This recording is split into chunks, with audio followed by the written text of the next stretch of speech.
के ऊपर पहले कुछ डाला, फिर मम्मा को चाहता मारा, फिर लाइटर से आग लगा।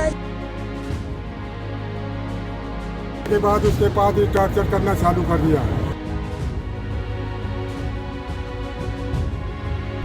देश को आजाद हुए 78 साल हो चुके हैं। हमने तरक्की तो बहुत कर ली, लेकिन समाज की मानसिकता आज भी उसी पुराने गड्ढे में धंसी है जहां बेटियां दहेज के नाम पर मारी जाती हैं। दहेज एक शब्द जो जितना साधारण लगता है, असल में उतना ही डरावना है।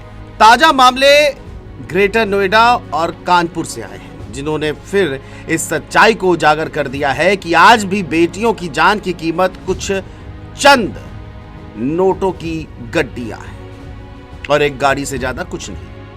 सबसे पहले बात कर लेते हैं देश की राजधानी से चंद किलोमीटर दूर ग्रेटर नोएडा की, जहां से दिल दहला देने वाली एक घटना सामने आई है। ग्रेटर नोएडा में निक्की भाटी की शादी साल 2016 में विपिन भाटी से हुई थी। परिजनों के मुताबिक शादी में स्कॉर्पियो और ढेरों सामान देने के बाद भी ससुराल वाले 35 लाख रुपए की और मांग कर रहे थे।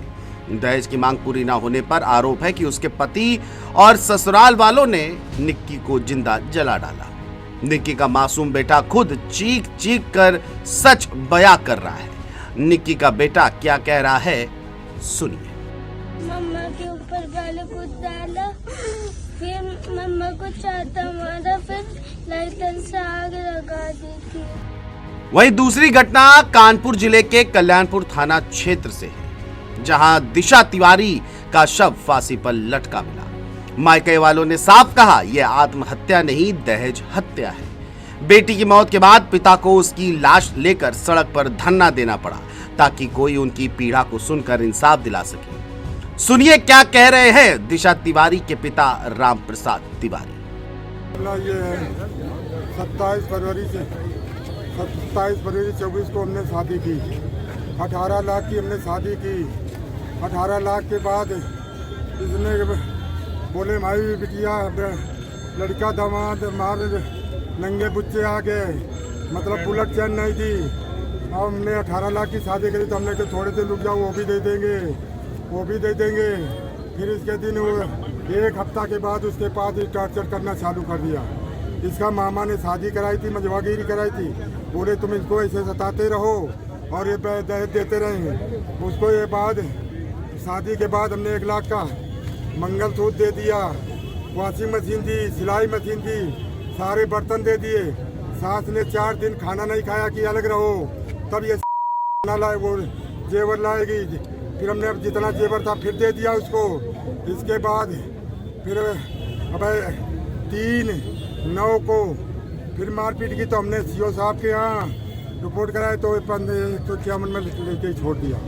परिजनों के मुताबिक दिशा की शादी 27 फरवरी 2024 को हिमांशु पांडे से हुई थी। शादी के कुछ समय बाद ही दिशा पर 3 तोले की सोने की चेन, 3 लाख रुपए कैश और बुलेट की मांग के लिए अत्याचार शुरू हो गए। आपको बता दें कि हर साल देश में हजारों बेटियां सिर्फ और सिर्फ दहेज की बलि चढ़ रही हैं, जिनके आंकड़े चौंकाने वाले हैं। चलिए आपको बता देते हैं वो आंकड़े भी।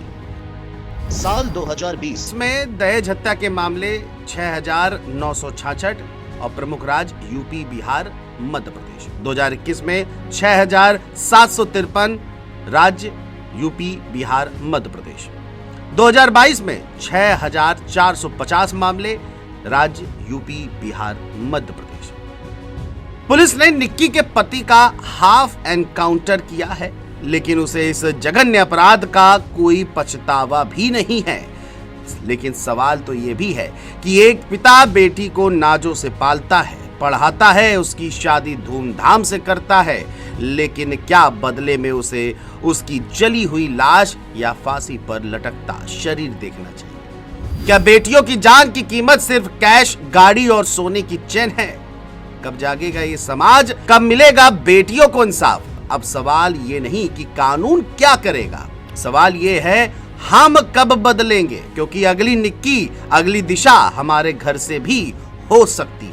ये महज एक रिपोर्ट नहीं, एक चेतावनी है इस गड्ढे में दफन समाज की मानसिकता को कि उभर जाओ, नहीं तो किसी निक्की को जलाओगे तो किसी की निक्की जलेगी भी। Desk report, JMD news.